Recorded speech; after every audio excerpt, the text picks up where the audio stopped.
Nigeria has cemented its position as Africa's blockchain and Bitcoin leader. So what they're trying to do is create this transition into a digital currency and a digital-backed CBDC. Come along with Lynette Zhang as she delves into the intricacies of monetary systems, drawing insights from Nigeria's economic terrain. Explore the limitations of conventional methods in tackling inflation and fostering currency trust while embracing the emergence of digital currencies. Lynette champions the importance of tangible assets, such as gold and silver, for safeguarding wealth, empowering audiences to seize control of their financial futures. Let's tune in and hear her perspective. We're going to hopefully debunk some stuff as we transition from one monetary system into another monetary system. And I frankly think that Nigeria is a great place to look at, because while people say, oh, well, that's just happening over there, this can't happen here, I think that there's a lot of value in looking outside of the country, your country of origin, to see what's really happening elsewhere, because it's all a big test to see what they can get away with and to keep you inside of the system to make the transition so that they can maintain control and you lose even more control. So let's just go right in and look at what's happening in Nigeria. Because as we've seen, even in the US, right? They raise the interest rates. What happens to spot gold? Spot gold drops, because getting that interest payment is so much more important than actually maintaining your stability, right? Well, I'm telling you right now, it is time to get to safety. And that safety is food, water, energy, security, barterability, wealth preservation, community, and shelter. Because these are the things that you and I need to sustain a reasonable standard of living. But let's jump in, because raising rates is supposed to attract fiat currency buyers. But wow, is it going to happen? Let's see. Nigeria's central bank chief faces biggest test yet in the rate call. And what did they do? They raised the rates by a substantial amount, 250 basis points. And yet, look at the inflation. It also hits a 3-decade high. Why isn't this working? Right? Certainly, it sends the economy into a tailspin, because who can afford to borrow at these rates? And that's the problem. All of these fiat money assets are debt-based. So you get to a tipping point, which actually we did in 97, where taking on more debt was no longer actually stimulating to the real economy. All it did was stimulate this money growth, and that is what generates the inflation. They want you to think how could that possibly generate inflation? Well, it's a whole lot more money out there chasing a finite amount of goods, because anything physical, there's a finite amount. So as the inflation is hitting a 3-decade high and Nigeria is raising the interest rates, they put their regime in jeopardy, because when people are hungry and hopeless, they make choices they would not otherwise make. And this could lead to a global revolution, which I think is highly probable. And actually, I'd like it to be a calm revolution. And you know how you do that? You vote with your wallets. You vote with your purses. And you take your wealth outside of the system and you move it to safety, physical, in your possession. Nigeria has cemented its position as Africa's blockchain and Bitcoin leader. So what they're trying to do is create this transition into a digital currency and a digital-backed CBDC. But they rank second globally on the adoption of digital assets last year. Now, I want you to think about this for a minute. I don't think it's an accident, because what if all the wealth that's gone into Bitcoin went into spot gold, went into gold?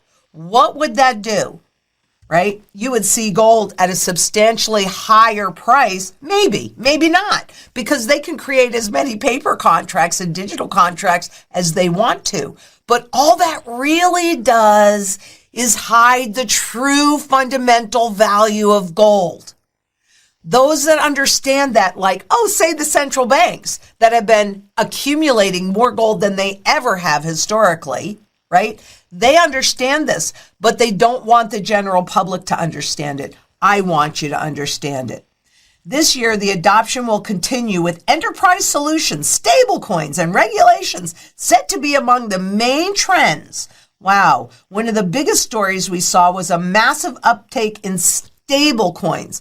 Well, we've seen that the name implies that their prices are just stable, but haven't we seen a number of them collapse? I've reported on that, so that's true. The mainstream adoption.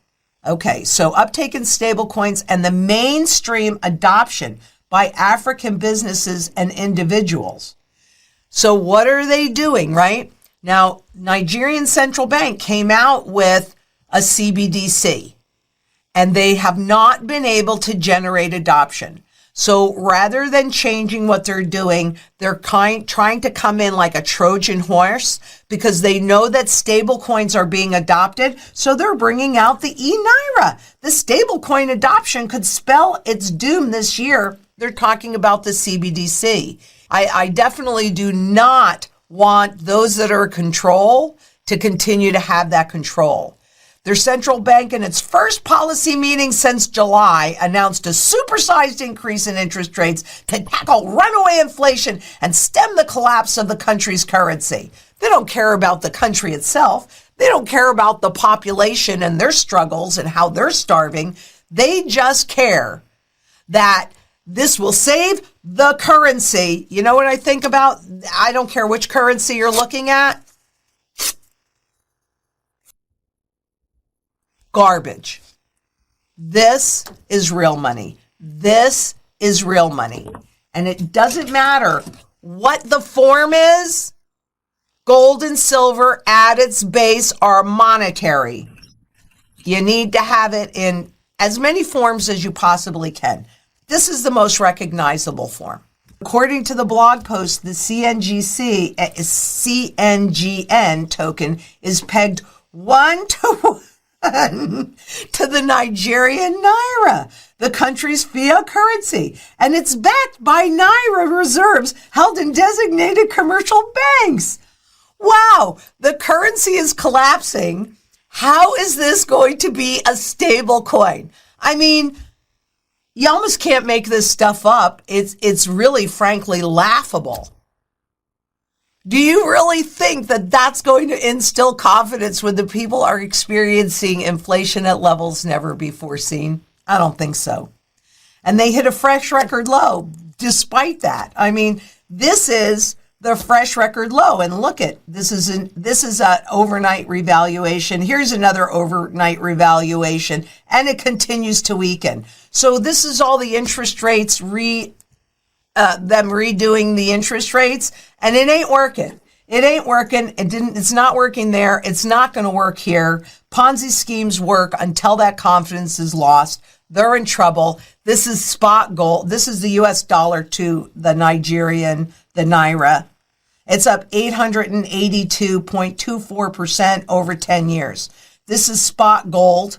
Again, manipulated, but it's up 1,401.79% over that same time period. What does that tell you? Which would you rather hold? Going into this fight, that battle that we're already in the middle of, there's no avoiding it.